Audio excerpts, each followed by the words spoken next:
students. In our previous videos, we have discussed various properties of rational numbers and questions related to properties of rational number. Today we are going to discuss representation of a rational number on the number line. कि कोई भी आपको rational number given है उसे आपने number line पे mark करना है, नंबर लाइन पे उसे उसकी लोकेशन बतानी है कि वो नंबर लाइन पे कहाँ लोकेट कर सकते हो आप उसे, कहाँ वो रिप्रेजेंट किया जा सकता है। तो उसके लिए क्या है, सबसे पहले आपको नेचुरल नंबर्स आपको पता है सबको, नेचुरल नंबर्स आप इजीली मार्क कर देते हो, नंबर लाइन ड्रॉ करते हो, ज़ीरो की राइट हैंड साइड पे आप इक्वल डिस्टेंस पे ड्रॉ कर सकते हो नेचुरल नंबर्स, ठीक है। होल नंबर्स में ज़ीरो इंक्लूड हो जाएगी एंड इंटीजर्स की भी आपको मार्किंग पता है, पॉजिटिव इंटीजर्स ज़ीरो के राइट हैंड साइड पे और नेगेटिव इंटीजर है तो आप उसे ज़ीरो की लेफ्ट हैंड साइड पे मार्क कर सकते हो। अब अगर हमें कोई रैशनल नंबर गिवन है, सपोज़ मुझे गिवन है रैशनल नंबर 3/4 और हमें नंबर लाइन पे दिखाना है कि 3/4 कहाँ लाई करेगा, ठीक है, इसे हमने नंबर लाइन पे रिप्रेजेंट करना है। तो आपने क्या करना है, जिस भी रैशनल नंबर को आपने नंबर लाइन पे रिप्रेजेंट करना है उसका पहले आप डिनोमिनेटर देखो।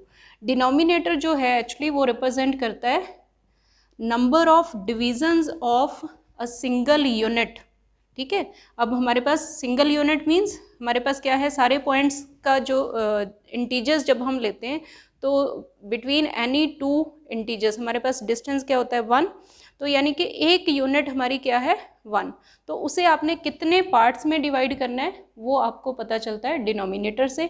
फिर वो जो अब डिवीज़न कर दोगे, डिवीज़न करके फिर आप पॉइंट्स मार्क करोगे, उसमें से थर्ड मार्किंग जो हमारी होगी वो 3/4 को रिप्रेजेंट करेगी, यानी कि जो न्यूमरेटर है वो रिप्रेजेंट करता है कि हमें कौन सी मार्किंग लेनी है।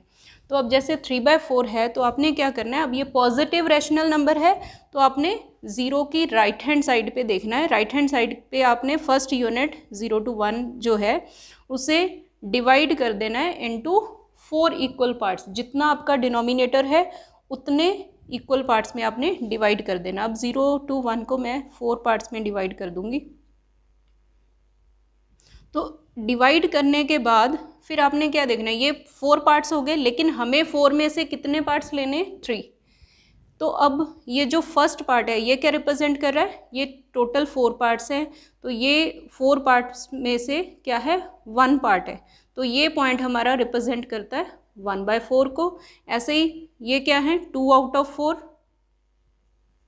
ये थर्ड जो हो जाएगा वो क्या होगा 3 out of 4, तो ये हमारा पॉइंट हो गया 3/4। ऐसे ही अगर हम फोर्थ मार्किंग देखें वो क्या होगा 4 out of 4, क्योंकि उसमें हमने चारों पार्ट्स इंक्लूड कर लिए, 4 out of 4 यानी 4/4 दैट इज़ 1, ठीक है। ऐसे ही देखोगे आप 2/4 क्या है हमारा 1/2 that is mid point of 1 and 2, तो ये हमारा रिक्वायर्ड पॉइंट हम लोकेट कर सकते हैं 3/4।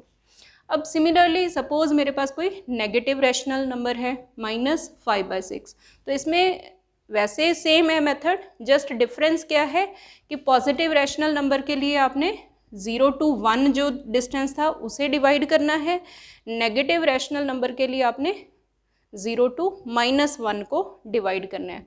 अब 0 to -1 को आप डिवाइड करोगे इनटू 6 इक्वल पार्ट्स। अब 6 इक्वल पार्ट्स में डिवाइड करने के लिए पहले मैं इसे 3 इक्वल पार्ट्स में डिवाइड कर लेती हूँ, फिर हर एक पार्ट को अगर मैं 2 पार्ट्स में डिवाइड कर लूँ then I will get 6 equal parts, तो ये हमारे 6 इक्वल पार्ट्स हो गए। तो इसमें से फिर आपने वही अप्रोच, ये टोटल 6 हैं, अगर हम 1 out of 6 ले तो ये वाला पॉइंट आ जाएगा, तो ये पॉइंट क्या रिप्रेजेंट करेगा -1/6। ऐसे ही ये पॉइंट क्या आ जाएगा -2/6 एंड सो ऑन, ये हमारा -3/6, -4/6, ये -5/6, तो ये पॉइंट जो मेरा है ये -5/6 हो गया, ठीक है। तो इस तरह कोई भी आपने रैशनल नंबर जो है उसे रिप्रेजेंट करना है ऑन द नंबर लाइन, तो आपने क्या करना है, जितना उसका डिनोमिनेटर है उतने इक्वल पार्ट्स में डिवाइड करना है आपने फर्स्ट यूनिट को, ठीक है। अगर पॉजिटिव रैशनल नंबर है तो राइट हैंड साइड पे, अगर नेगेटिव रैशनल नंबर है तो लेफ्ट हैंड साइड पे, और फिर डिवीज़न करने के बाद फिर आपने देखना है न्यूमरेटर कितना है, जितना आपका न्यूमरेटर है उस नंबर पे आपने वो वाली मार्किंग कंसिडर करनी है, ठीक है। जैसे न्यूमरेटर आपका सपोज आपका रैशनल नंबर p/q है इन जनरल, तो आपने क्या करना है, फर्स्ट यूनिट को q पार्ट्स में डिवाइड करना है और उसमें से pth मार्किंग आपने कंसिडर करनी है। pth जो पॉइंट होगा वो हमारा p/q को रिप्रेजेंट करेगा। I hope you must have understood the representation of rational number on the number line. So thanks for watching.